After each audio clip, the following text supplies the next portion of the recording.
Hello, everyone, and welcome to another episode of Misunderstood with Chimzi, where career roles are simplified and career myths demystified. If you're yet to like, share, or subscribe, please do that now. Click on the subscribe button below. On today's episode, we'll be looking at the career role product design. And with us in the studio, not in the studio, but helping us with that today is Nuel Wogundu. Hello, Nuel. Hi, Chimzi. I'm glad to have you here. Let me share how this happened. So I went on Instagram and then I saw your wife's post. She was bragging about her husband. My husband is the best product designer. And I asked myself, wait, why have I not interviewed this man? Guys, marry a good woman. That post led us here. Thank you, Noel, for accepting to be here with us today. Yeah, my pleasure. All right, so let's get straight into business. All right, Noel, can you tell us about yourself and how you got into product design? Okay, so thank you for having me. First of all, it's a privilege. I will say that. So my name is Noel. My name is actually Emmanuel, but I like to pick the last four of my name, which is Noel, instead of the first four, which is Emma, which kind of sounds popular already. So I'm a growth-focused product designer. What I mean by that is I don't just design products for people. I also see how this product can scale in the larger market and how it's going to help these people to actually make money as well. My journey into product design started as far back as 2020 during the COVID. But before then, I was a graphic designer, so I had a design knowledge background.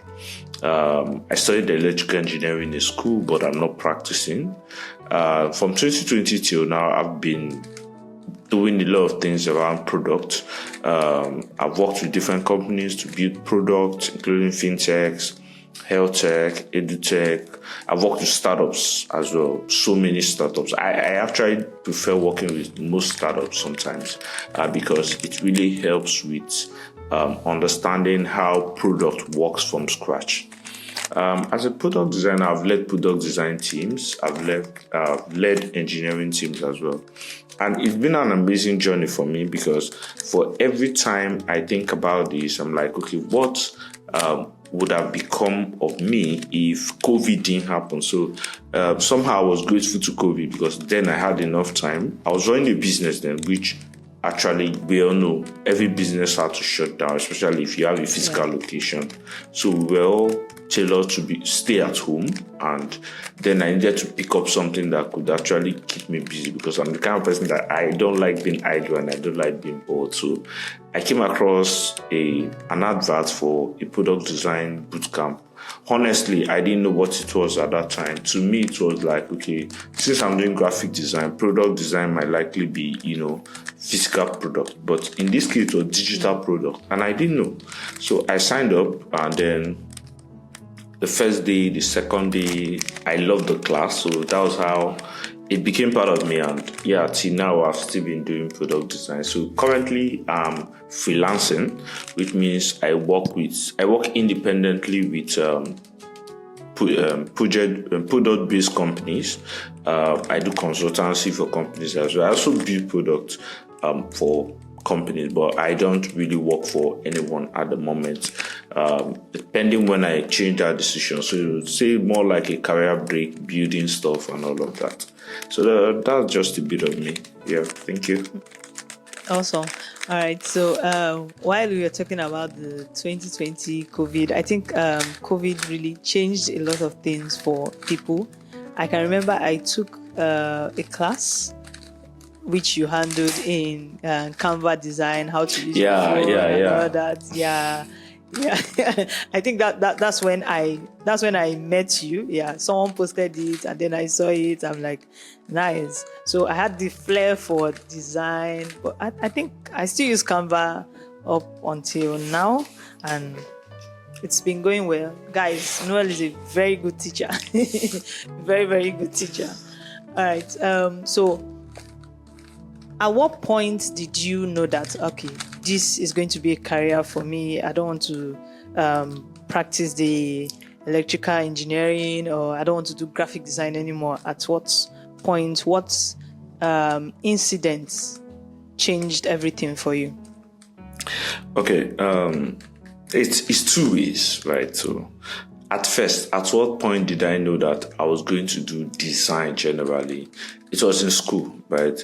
So I've always had flair for design as far back as 2009, 2008, when I was still learning CorelDRAW. So I was doing design basically from anywhere. So maybe go to the cafe, buy time, just use their system to design. That's what I was in the time for. I wasn't even using it for internet, because then there was nothing I wanted to do on the internet. So I'll just go to the cafe, use their CorelDRAW, buy the time, 1 hour plus, I'll take a flyer there, design the flyer. I'll try to design the flyer, right? So I was doing that consistently until I got into school. So in 2012, when I got admission into university, I wanted to study computer science or computer engineering, right? But then somehow my post-UME registration was mixed up, and then I found myself into electrical engineering. So that just made me feel like, you know what, maybe I should just drop this design thing and just focus on electrical. But in my 400 level, I discovered that it's not working for me, because electrical engineering, like fixing of electrical appliances and all that, was something I knew how to do before I got into school. So it didn't make sense that I would spend 5 years studying what I already had a knowledge of. So it didn't make sense to me. So I started picking up my design back. From there, I got a laptop then, which was later stolen. I was now designing for campus fellowships, I was part of a campus fellowship, which was like the big one. It was RUCF, actually. I was in RUCF before I moved to Winners Campus Fellowship. So I had connections with campus fellowship president, GCCF president, people that want to do campaign in school. So I was literally just designing for my hostel then.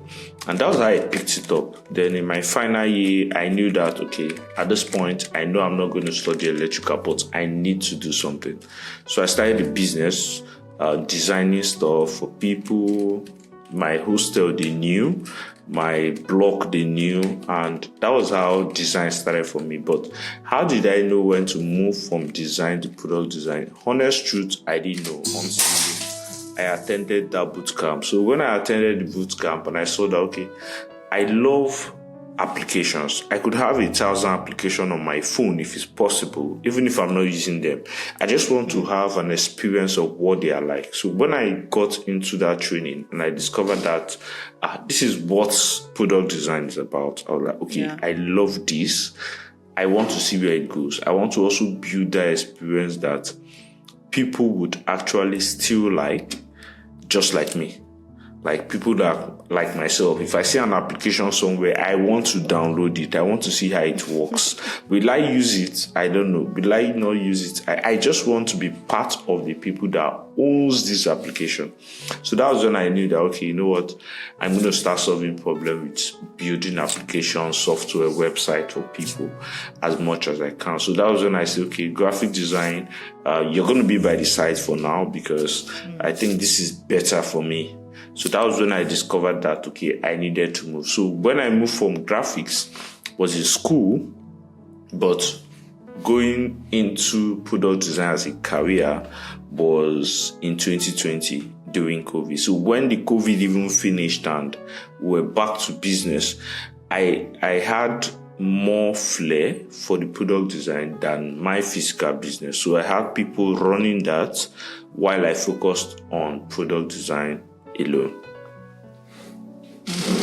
Awesome. Wow. All right. So we've been hearing product design to a layman, somebody that doesn't know what product design is. Please, can you explain what product design is? So generally, I'm going to explain this in two ways: the general terms and then what I do, which is digital product design. So product design is two types, right? There's a physical product design and there's a digital product design. So for physical product design, it talks about things like this mic. This mic was first designed before it was produced. So physical product design talks about designing anything that you can see physically: a car, a mic, a laptop, right? You can design that and design how it's going to look like, how the experience is going to look like. But for digital product design, or what people mostly call UI UX, which is user interface and user experience, which is digital product design, is building of an experience and an interface that likely solve people's need digitally. So see your mobile application that you use for transfers, your website for your company, softwares that you use on your system or your phone, and all of that. Those are digital products, and that's the core. That's where I am right now. That's what I do for people. So it's generally called UI UX, but there's more to it, right? I use product design most time because I'm mostly involved in the full product, like from the idea stage to the finishing. But for UI UX, it's just build the experience, conduct your research, build the interface, how it looks, the colors, and all of that. But I merge both together, and that's what I do. So that's basically what product design is about. So if I call product design, I mean the digital product design, right? Yeah. Okay. So can you run us through a typical design project, like from ideation to finishing? Okay. So basically, if you go online and then you think of design process, you will see I think 5 is mostly ideas, research, prototype, test, and launch, or something like that. I can't really remember it top of my head. But for me, I've streamlined those 5 into my own way. So my ideal will for a product, it's first, when people come to me and say they want to build a product, the first thing I want to do is, I'm not just particular about you building a product, as much as that's why I call myself a product designer, because I'm concerned about the product and not just the experience or the interface. I want to make sure that by the time you build this product, you will not regret and then just abandon it, because that's my sweat, right? Even if you're paying me to build this, right, it's not enough. I want to see that this thing that I've built is able to solve a problem. Because if it doesn't solve a problem, if it doesn't solve a problem, it means I did not do anything. Yeah. Right? If I have to build something for you and then you abandon it, it's either two ways. One, the fault is yours. Maybe you don't have the necessary funds to push it. Or two, the project did not solve a problem, so you abandoned it. And I don't want it to be the second one.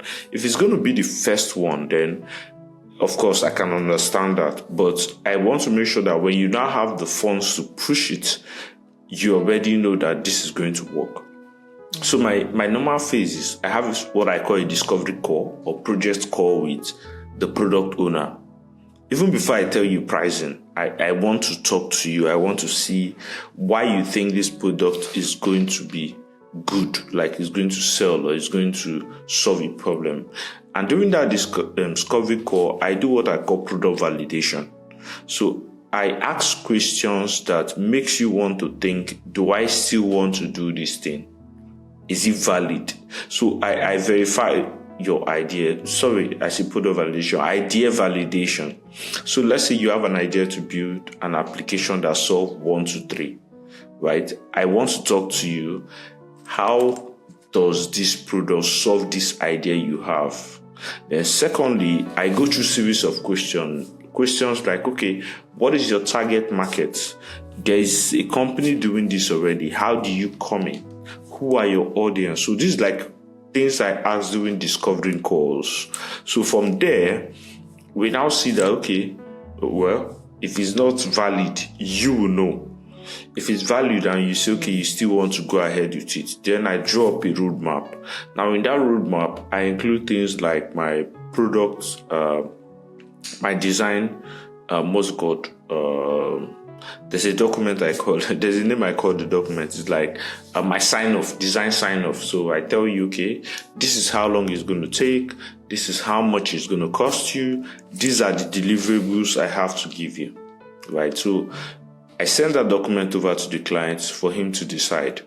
So if he has made his decision and then say, okay, let's go ahead with it, then I start making research. So conducting research can take a very long time, right? That's if the client doesn't have his own research already.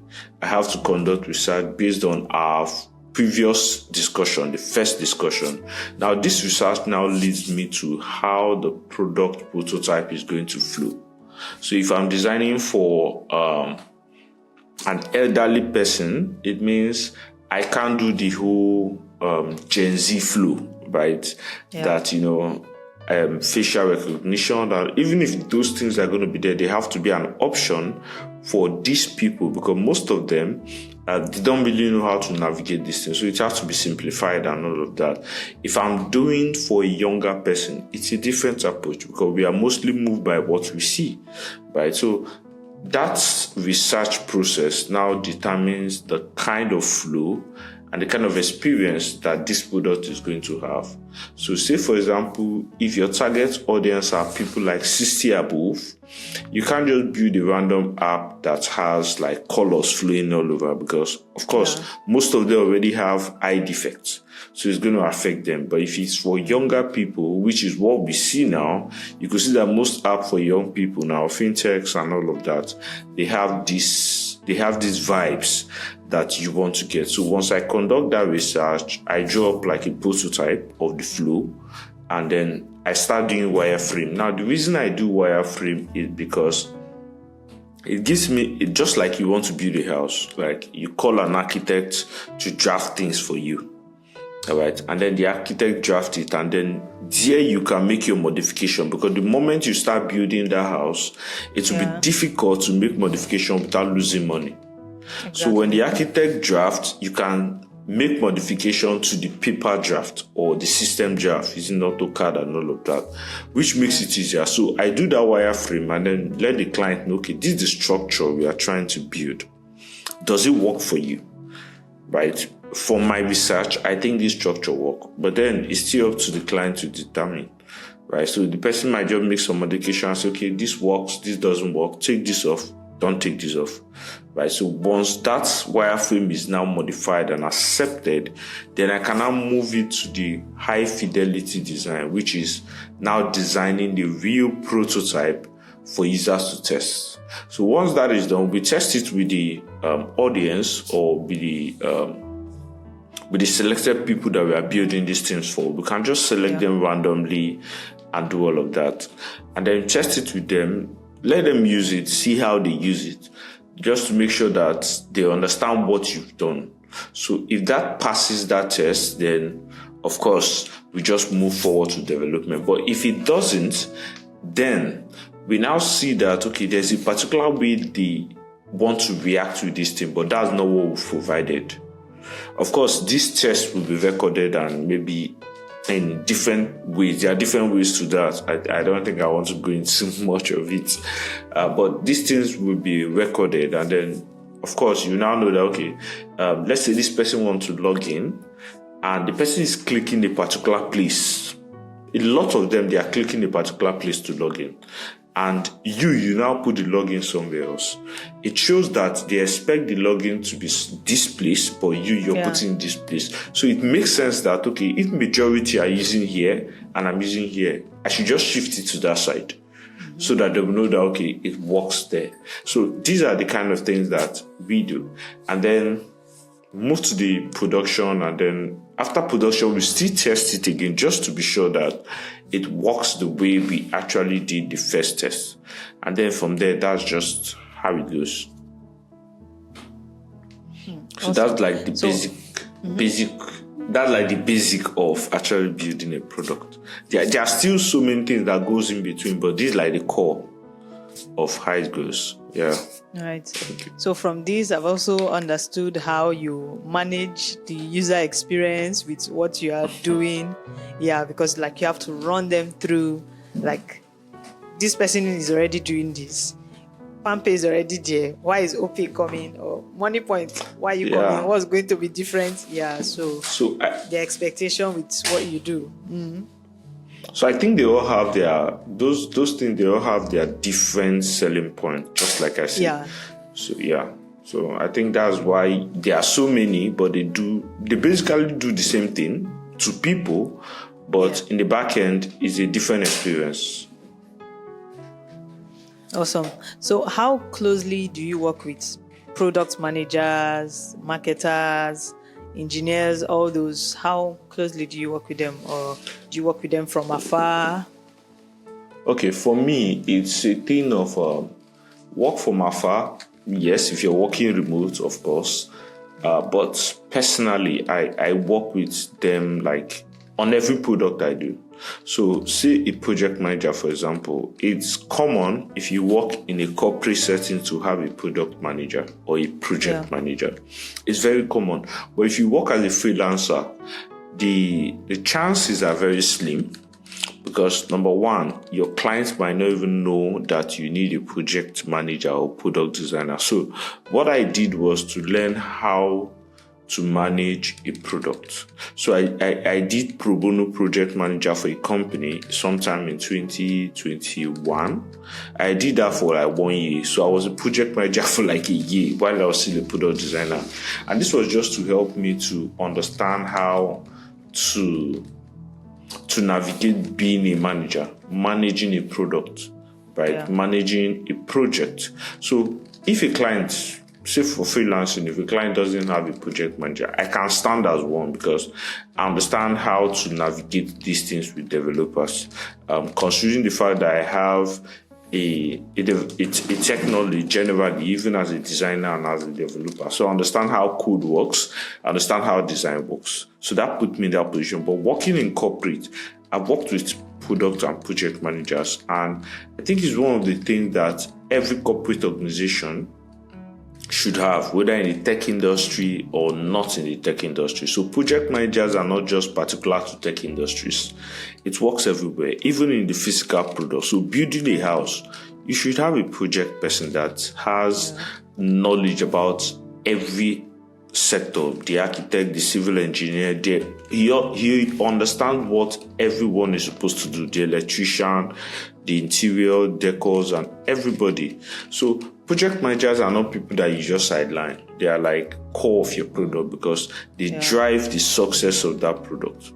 But product or project managers, you need to get people that have the knowledge of both design and development, else your product is going to fail. I mean, they should be able to translate your idea to the people that are working on these ideas, which is why I had to learn it, because I need to translate. If I'm going to freelance, I don't want to just be a designer. I want to be able to translate what you have in your head into design. So when I bring in a developer, I can also translate the same idea to the developer. So also working with the developer, I just love working with them, right? I don't design and just give them. I always want to involve my developer in the beginning process of everything I do, whether I'm freelancing or I'm developing. If I'm designing, I'm trying to consider, will this function work or not? All right. So I know that every developer has his own way or her own way of working. So, but then I need to factor, how do you work? What's best for you?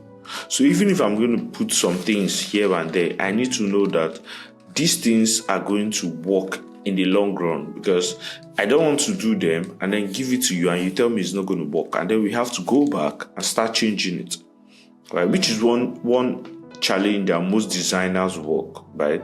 The most designers have rather. So it's a thing of I want to do my own thing because I want to put it out there. not considering that by the time this thing is ready, it might not work functionally. Yeah. Yes, people have seen the nice stuff you do, but it doesn't solve anything. It doesn't work. It doesn't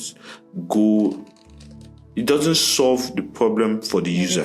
Yeah. At the long run, you now complain that the developer has done something that you did not like.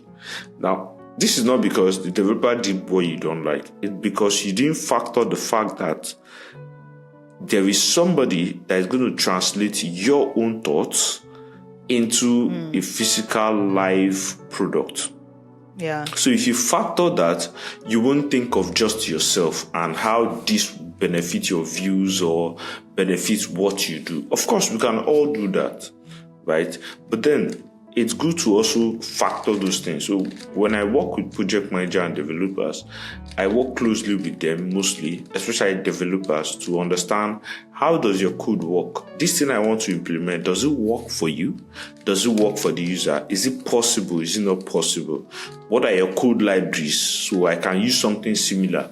And that helps fasten development because now they are not just thinking of writing new codes. They already have a template they use, which I might likely just infuse in my design. And then by the time I hand it over to them, they are able to now, just use this template and get the job faster. And with that, client is happy, everybody is happy. That's just my take on developers and project managers. Yeah, Awesome. Thank you. Yeah. So, what tools are more important for you for your day-to-day work? Okay, so my day-to-day work, my basic design tool is Figma. That's like where I do most of my design. Basically, is just Figma. Then also I use Trello. So Trello is like my tracking board, especially when I have job I need to do. I use Trello to track tasks that I have to do, things that I have to do. Yeah. How long is it going to take me? I use ClickUp too. Personally, I use ClickUp. Then I use FullGap. FullGap is like a website that helps me draft like agreement, contract, legal documents for clients. Then I use my notepad. In fact, that's like the core of everything. So if I'm having review calls or I'm having feedback sections, I'm the kind of person that you don't tell something over voice and I will remember. I might remember, but I won't remember in details. So if you're telling me something, I can remember it that time, but the moment you stop, I try to now put everything together, which becomes so difficult. Because I can multitask, so I can be listening to you and be thinking of something else, right? Yeah. I heard all you said, I understand what you said, but if I don't write it down immediately you finish talking, there's a chance that in 5 minutes I might not remember in details what you've said. I will come back to ask you, which is why I prefer documenting every of my meetings, either by voice or by text, but I prefer to write it. So on my workspace, I have like 4 notepads. I don't know which one is which. I just know that when I have meetings like this, I just pick them. I can just pick anyone and write anything, and then I know how I sketch this thing, that if I give it to somebody, I promise you will not even understand what's there. But once I look at it, it gives me a flashback. Yeah, exactly. And that's how I was learning in school then, because I have this spatial intelligence that if I want to remember a thing, I have to create a scene around that thing. So what I mean is, say I'm in school and the lecturer is teaching. If I want to remember a point the lecturer made, I have to remember an incident that happened at that point. So it could be something as little as me sketching something on my notepad. Now, when I want to remember what that person said, I can just look at that sketch. It might have nothing to do with the design, with what the person said, right? But once I look at that sketch, it just flashback everything the person said at that point, because I can remember that, okay, this is what this person was saying when I did this. So that's how I do my notes. So my notes most time doesn't align. I can just draw things and then write things. And then when I look at it and I remember, okay, this is what this person said about this thing. So my notepad is like my very important. I have lots of, I can't count how many notepad I have. I have in the room, I have in the workspace, I have in the sitting room, I have it everywhere. Like I have a notepad and I know them. I know what I wrote inside them. So for every of my thoughts, I have a notepad. For even my phone notepad is another thing. But I prefer to write, like, so that's like my core. Those are like my tools that I use daily, apart from my laptop and other things. Awesome. All right. So what skills do you think are underrated when it comes to product design? Skills that someone who does product design should have or has, and people feels like it's not important. Okay, so I wouldn't say the skill is just similar to product design. I think it's a general thing. And it's just two for me, right? I don't know about others. It might be more than, but for me, these two are very important. And the first one is communication skill. So this one problem with people, especially if you work remotely, communication skill is very important. Yeah. It's one skill that can really help you scale. Now, by communication, I mean, you have to always say things when they happen. So if you're working with a client or you're working in a company and this company gives you an opportunity to work remotely, and then you say because you work, I think most people don't even understand this thing of remote work. So remote work doesn't eliminate the 9 to 5. It just means you have to work from anywhere, but you're still working 9 to 5. So some company might say, okay, this is our time for working, 9 a.m. to 5 p.m. Some company, because of time zone, will say 4 a.m. to 12 p.m. Yeah. Now, the fact that you're remote doesn't mean you can work based on your time zone. The company can choose a time zone and it will not match your own, but it matches theirs as 9 to 5. Why for you it was 2 a.m. to 6 p.m. The previous job I was doing, I was working 4 to 10 because it was 6 hours. Yeah. But for them, that 4 to 10 was like 8 to 12, I'd be 8 to 2 or something like that. 8 p.m. to 12 a.m. So that's their working time. But for me, it was a different time. So from 4 a.m. to 10 a.m., I can't be doing something else. I have to be at work because I have to clock in. So that's remote, but it's still 9 to 5 if you look at it. So communication, now imagine for that particular time, that 4 a.m. to 10 a.m., I'm not able to communicate what I'm working on, my blocker or anything. It becomes a problem because once it is 10 a.m., everybody clock out. And then if you have a blocker that somebody needs to fix for you before you do your job, it means you're not going to get anybody again till the next day. So if you decide that, okay, 4 a.m. is too early for me as a Nigerian because of the time, and you want to start working by 9 a.m., you just work for 1 hour. And then by 2-3 hours time, you need help with something. Yeah. There's nobody there again. You have to wait till like the next day. So communication is very, very important. I've worked with people who lack this, and it irks me a whole lot when you have something and you always wait till you're being asked. I worked as a product design manager, so I had people that were working under me. I had one particular guy then. He worked as a designer. He was hired, and then because he was a Nigerian and it was a remote work, the job I just told you about, he was tasked to do something. And it's something he could have just done in 1 hour, 2 hours. But because he was in Nigeria, he felt he could do it at any time. So by 10 a.m. when I was logging out, I needed to get feedback from all team members. And it was not online. So it was later he now responded about 4 p.m. in the evening.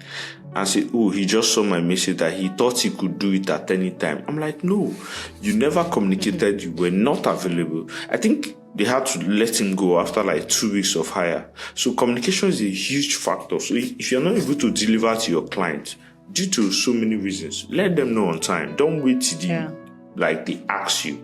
So communication is one healthy skill that everybody, not just product designer, but in product design is a big one, should be able to learn, right? As product designers, one thing I do is if I'm working on someone's product, every day at the end of the day, I give updates. Okay, this is ready, this is ready. You might not be doing it every day, but at least pick a particular day and be consistent with it. Now, the second one is selling skill. That is that's where the business is. That's where the money is, honestly. Now, most people have the skill to design amazing stuff. Now, I'm talking as a product designer. You want to design, you're a good designer, you design amazing stuff, you design beautiful stuff, but you don't know how to sell those values to people. That should not take you anywhere. It's a skill everyone needs to learn. It's a business skill. And that's the business of design, where you're able to, yes, you're valuable, we know, but how can you sell this to me? For me, it works when I have these discovery calls with these people, right? That's where I'm able to sell my value. So when I listen to your idea, I'm already thinking of, okay, how is this idea going to help you as a business owner and help the people you're building for? Because yes, every business owner that brings up an idea and say, okay, I want to build something, they want to solve a problem. True. But then this problem should be able to also make money for them. So if you're just thinking of, let me get your money and design your stuff and give it to you and you go, then you're not providing enough value, because now they're thinking, is this worth it? Which is why they might likely go for someone else. And just, okay, since it's just to build and this. But me, I tell you, okay, I'm building this stuff for you. And then I'm going to do it in a way that you have your customers and you get faster money because of the experience I'm going to do. Your customers will be able to make decisions early to be able to use your product, which means more customers, more retention, more money. Okay. So for example, you want to build a product and then your onboarding is a long process, right? You've explained it to me. I like it. It's good. But then the question is, if I'm a user and I have to go through this long onboarding, then I won't finish it. I'll just end it and move on to something else. You will lose money. So the moment I'm telling you that you will lose money, you already know that this doesn't make sense. So if I have that call with you, I'm able to sell what value I'm going to provide for you. Now, that's a skill that everybody, product designers mostly, should have, which is one challenge that most boot camps or training schools, design training schools doesn't teach, the business side of design. So we have so many people that are skilled right now, but they don't know how to sell that particular skill. I've seen people that are very good, but they cannot sell it. You can't communicate how good you are. You can only design it. I can see it. But then let's have a communication of my own idea to something in your pocket. Yeah. Exactly. Can this translate? I see some good design sometimes. I'm like, okay, how will this work in real time? How does this work? How does this help the stakeholders? So I'm thinking stakeholders, I'm thinking the users, which is the selling part of it. So communication and selling skill, being a salesman is very important in my type of career. I think in every career, basically. That's just it. Awesome. A whole lot of value. So how do you stay up to date with trends, the changes in everything, new tools coming up and all that? How do you manage to stay up to date? Okay, so personally, I am not the kind of person that gets too excited with a new tool. Yeah. Right? That's because it comes out every day. Right? And the truth is, you cannot use all at the same time. I'm not saying don't explore, but pick the one that works best for you. So I'm going to use the whole AI buzz as an example. So when the whole AI buzz in design started, where you can prompt design to life, I never tested anyone because I'm like, they're all generic to me. And they all give me the same pattern of design. But then when Figma brought out theirs, I'm like, okay, this makes a whole lot of sense. Let me try it out. In fact, that made me start subscribing for Figma. Before, when I subscribe, it's mostly when I have job. But now I subscribe like every month because I needed it. If I finished a job, a full health project, like a full project with just prompting, AI prompting. Now, AI has been there for like years now. Yeah. I never got fascinated about any particular tool that turns prompting to design.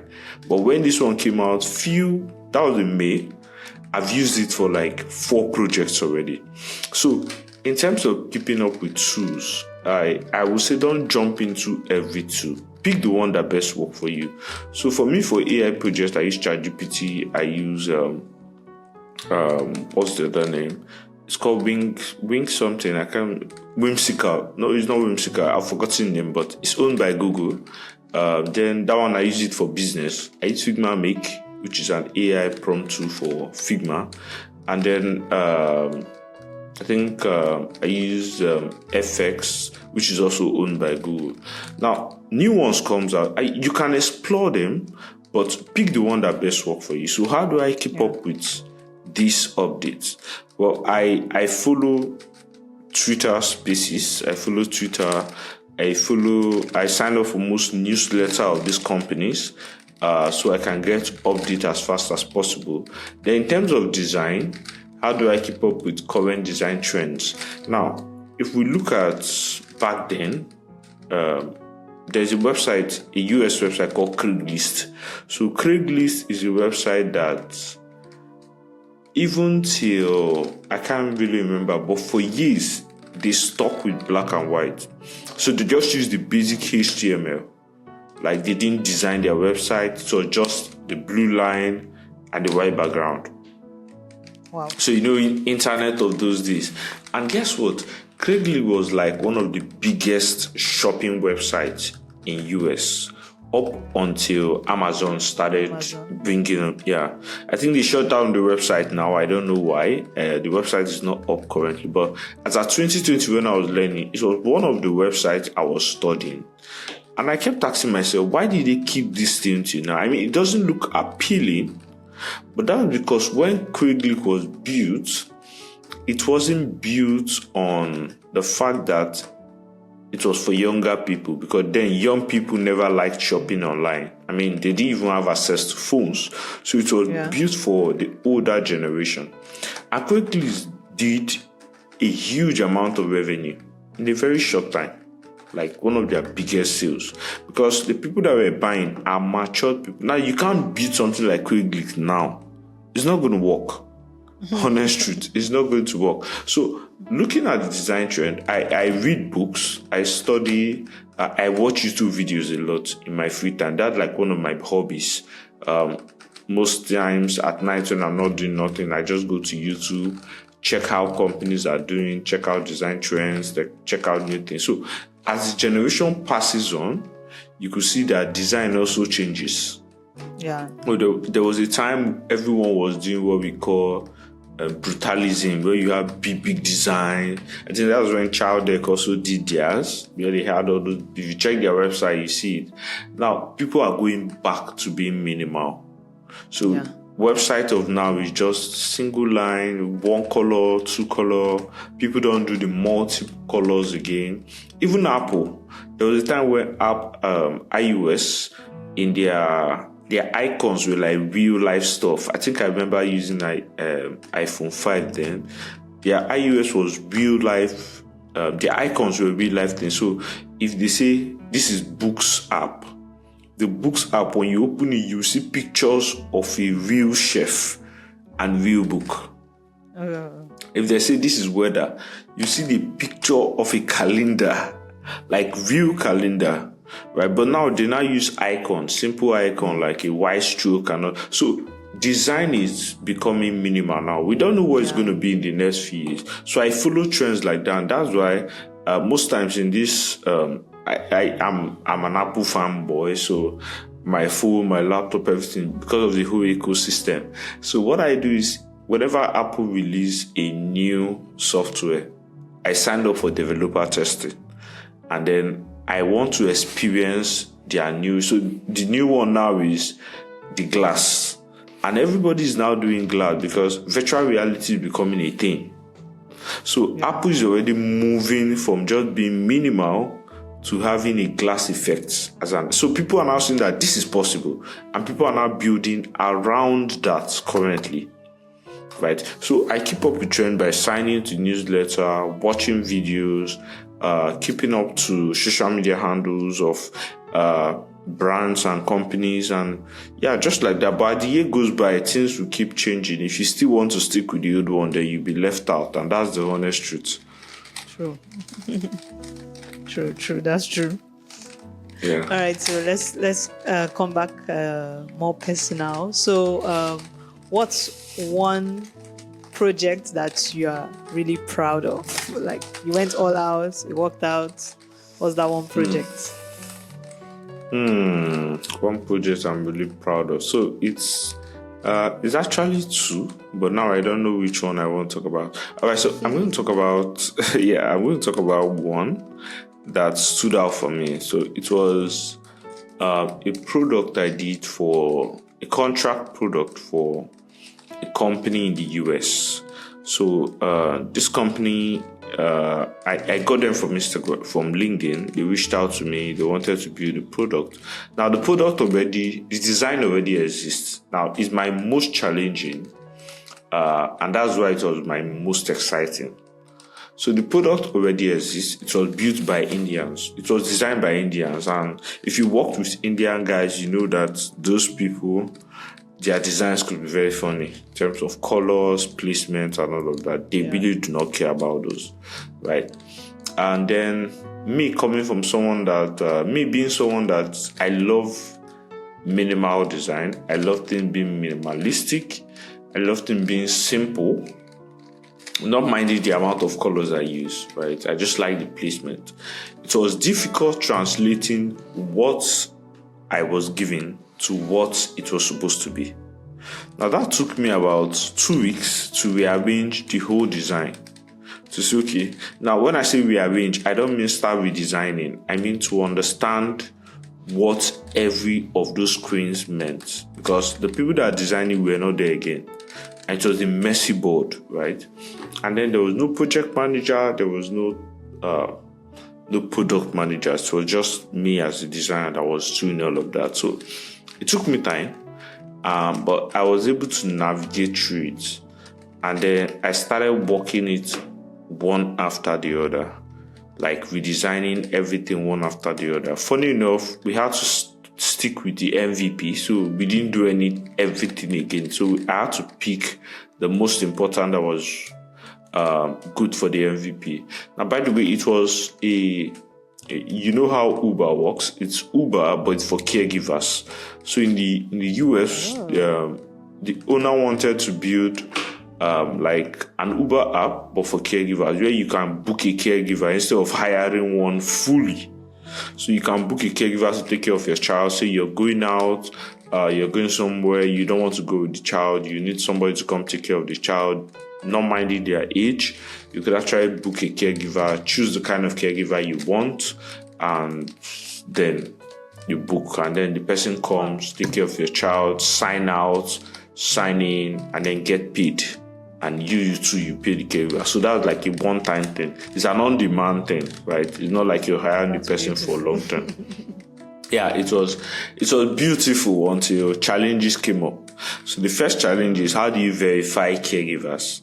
So, well, in the US, it's quite easy because now there's SSN for verification because it's built on trust, right? So caregivers, when they're on board, they have to verify that, okay, you're a US citizen, you have this license, and so that takes like 2 days to do, 24 to 48 hours by the time you sign up.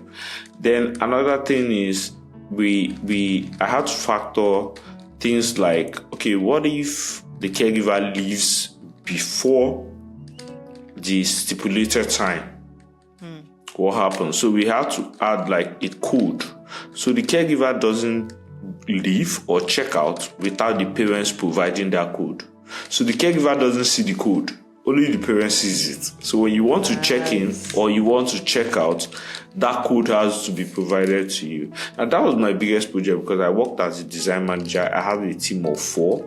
So being able to translate all these functionalities to the other designers was a bit of a struggle because, number one, I was not even there from the onset, but I had to take time to understand how this thing works. And yes, I had to work with developers too at the same time. So I was managing both designers and managing developers. So that was like my most. It's actually live on Play Store. It's actually live on App Store rather, but it's not for Nigerians. Like it's for people in the US, California, basically. Wow.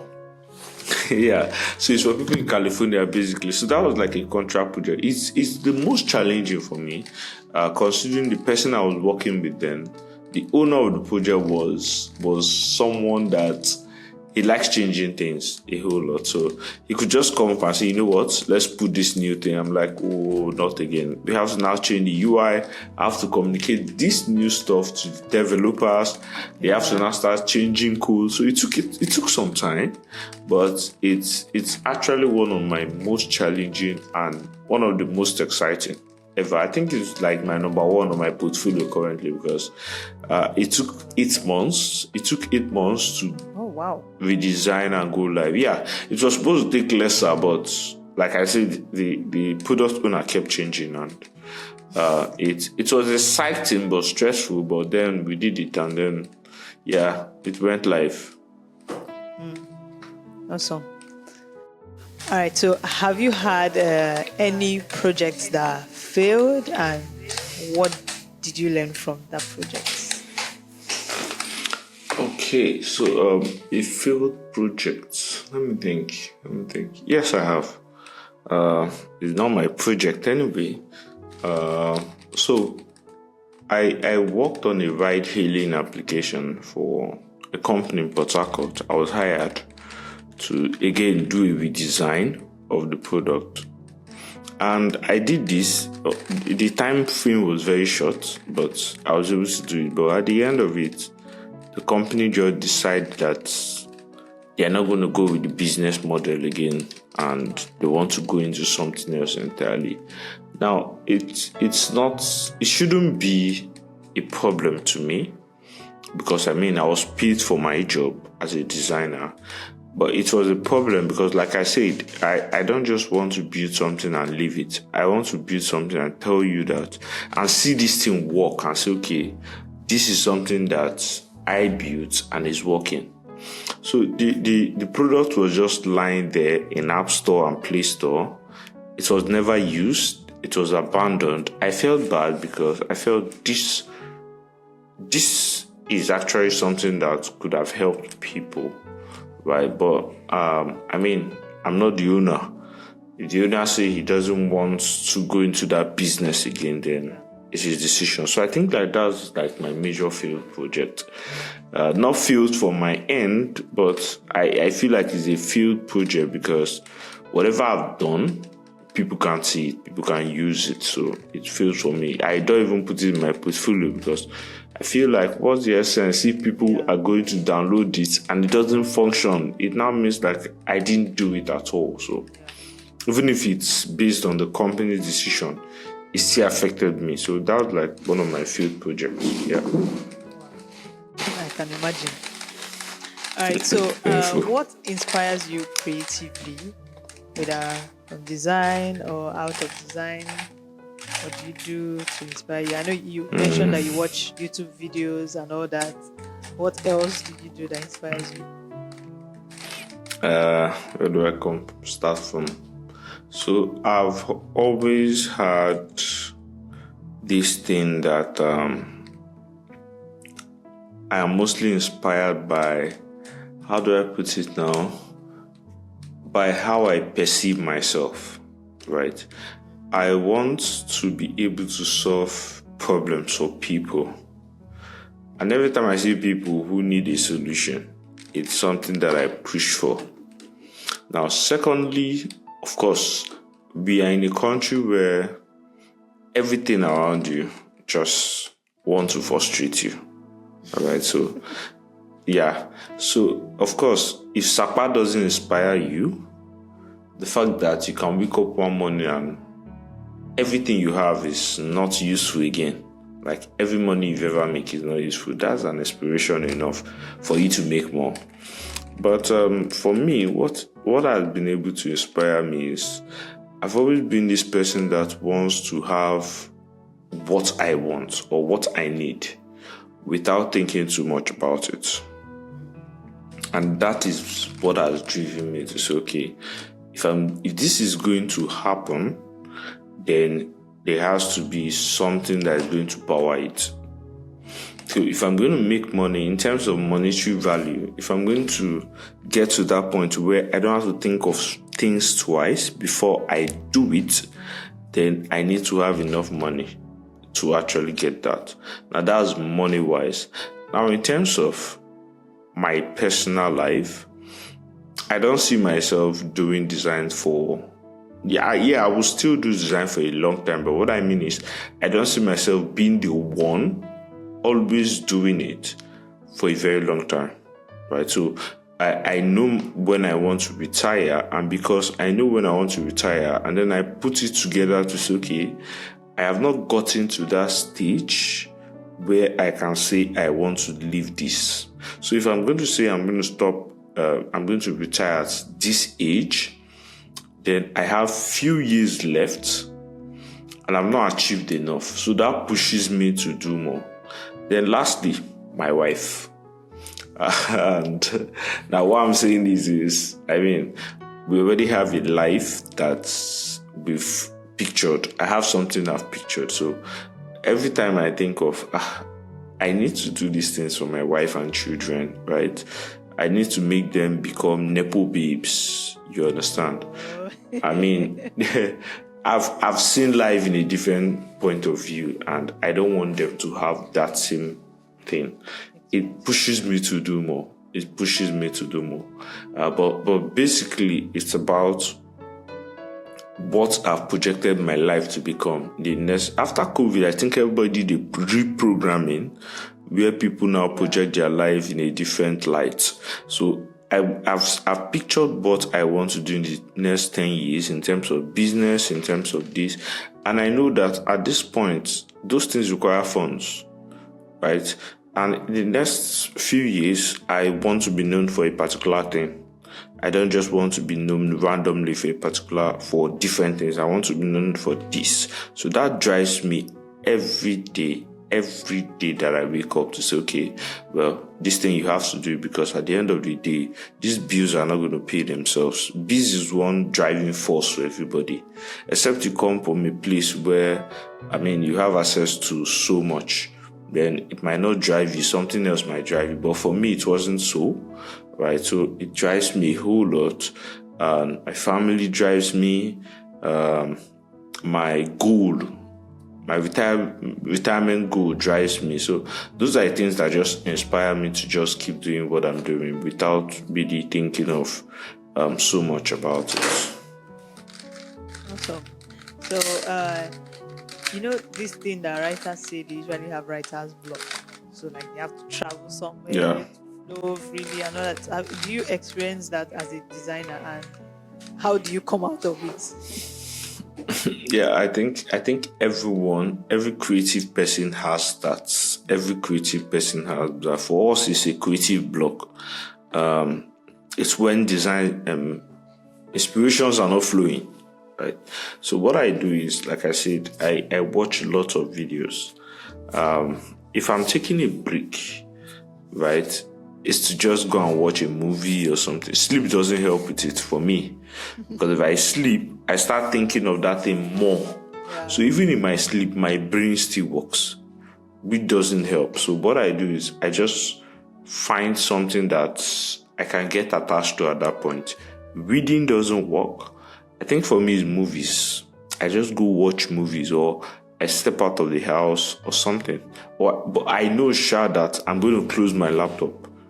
If it's not flowing, I'm just going to close it, and it's not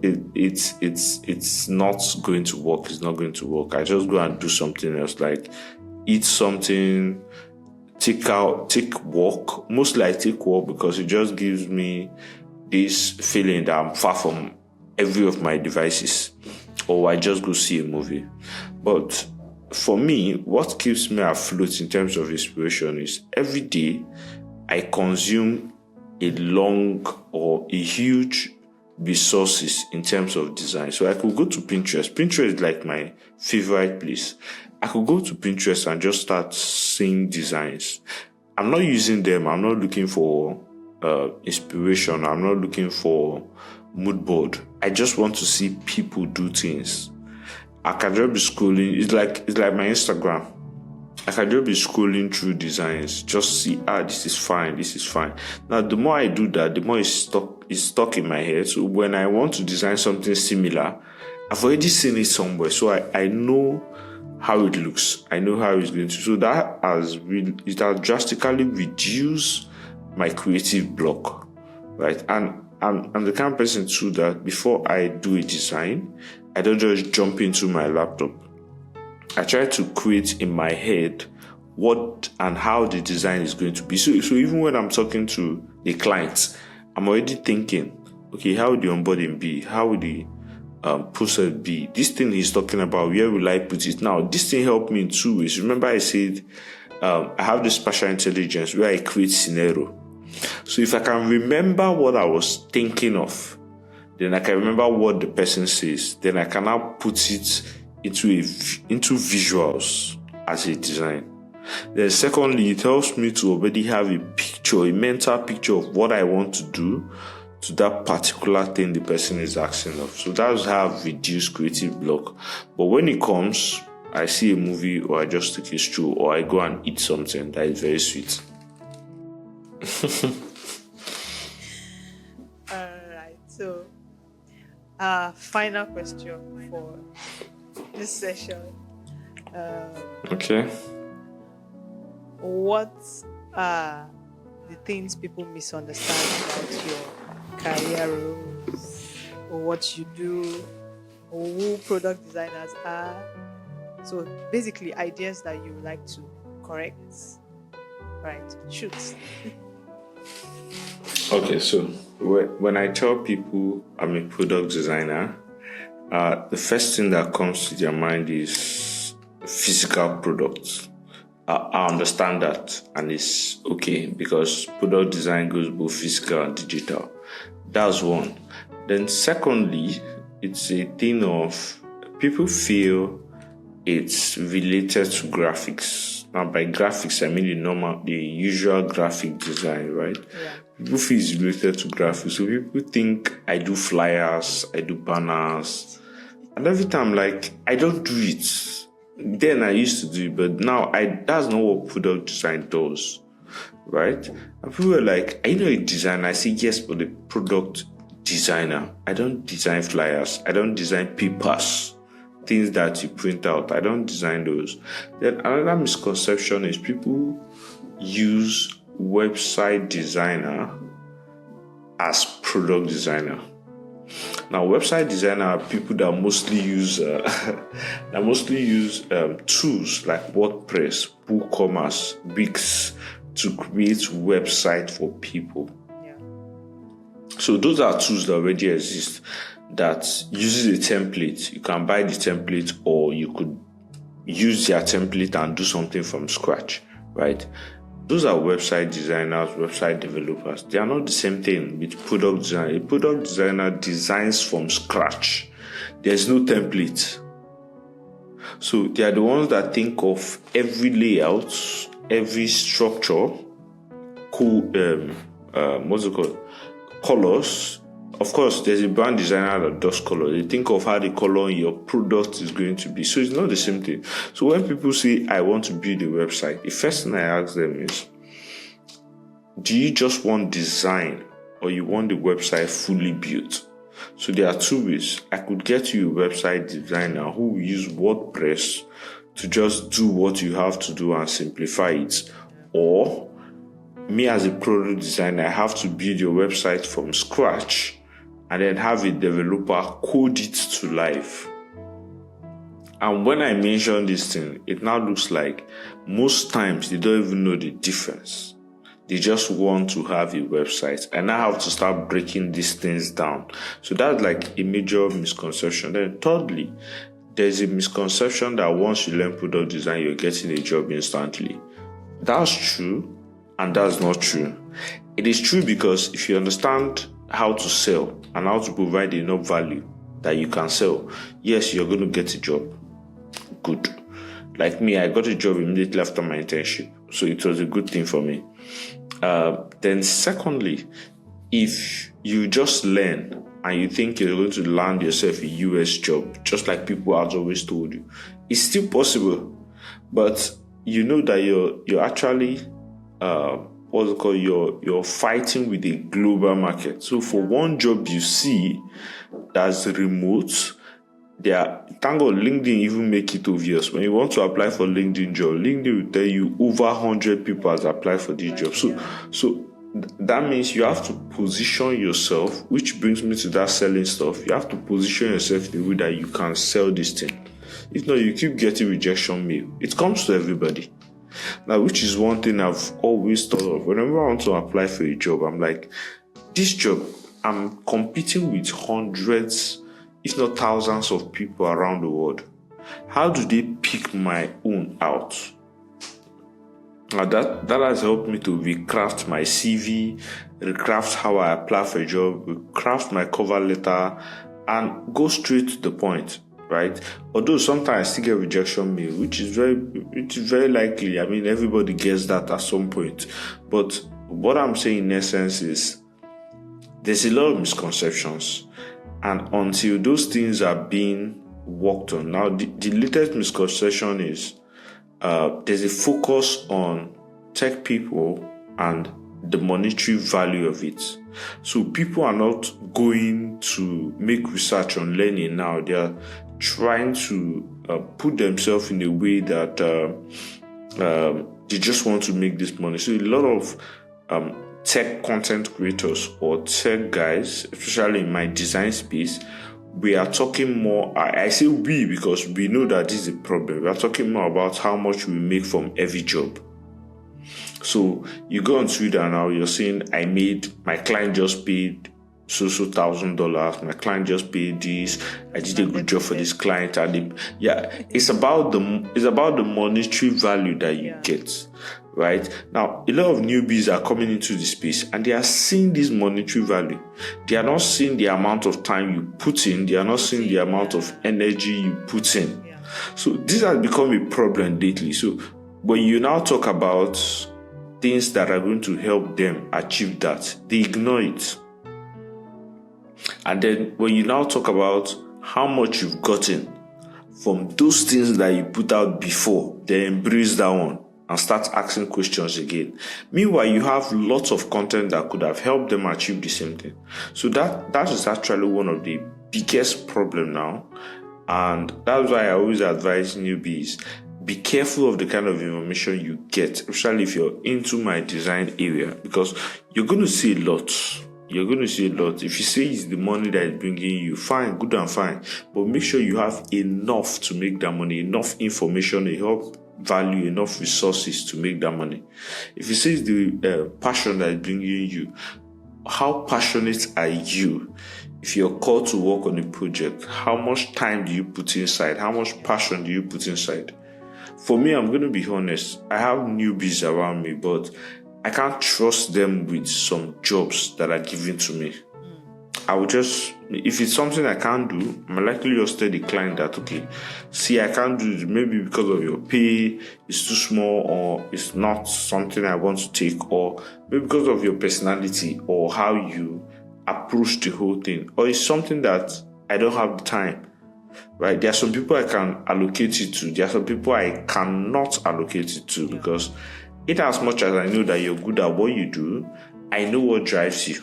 And if I give you this project, it's going to become a problem to me because you have problem to your client. Maybe because of communication issue or something. I have people that have told me, see, recommend me for jobs. I'm ready to recommend you to your job, but you're unavailable. Yeah. Like just for communication alone, you're unavailable. So you're going to do the same to the client, and then the client will come back to me. I can't work with them.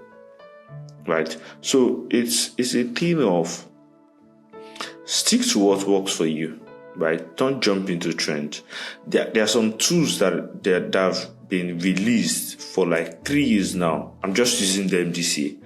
It's not because those tools are not important. It's just because I didn't have a use for them. They were not useful to me. So I stuck with what works for me. Instead of taking 6 months to learn a new tool, I just go ahead with what's working, and then when it's time to use that tool, I just jump into it and I use it. I'm someone that I can learn something on an instant. So the way I learn is not I just sit down and watch a full video of how to do that thing. It's when I need that thing, I can just, okay, how can I use this to do this? It could just be one thing, and then I'll learn that thing and I move on. And because I use that thing to create something, it will stick in my head. Yeah. So if I constantly do it like that, then I'll just learn that too without even watching like a full video. That's how I learn. It might not be the same for everybody, but the truth is everyone should just stick to what works for them and, lessen the whole noise and try to focus on why did you start this in the first place. So that's just what I'm going to say. Thank you so much, Noel. Thank you coming on the show, guys. If you have not liked, if you've not subscribed, if you've not shared this video, please share it. There's a lot of value in this. Even though you're not a product designer, there's a lot of value for you as a business person, as a remote worker. Everything is here. This is value. This video is packed full with value. Thank you, Noel. Thank you so much. So, where can we find you? Okay, so I'm mostly active on Twitter. My handle is my name, Nuel Wogundu. I'm also active on Instagram, noel.wogundu. I think LinkedIn too, Nuel Wogundu. So LinkedIn, Twitter, Instagram, Nuel Wogundu. That's like my handle. Thank you so much, Noel. Thank you for coming on the show. And thank you so much for having me. Thank you guys for being here, watching this episode, and we'll see you on the next episode. Bye. All right.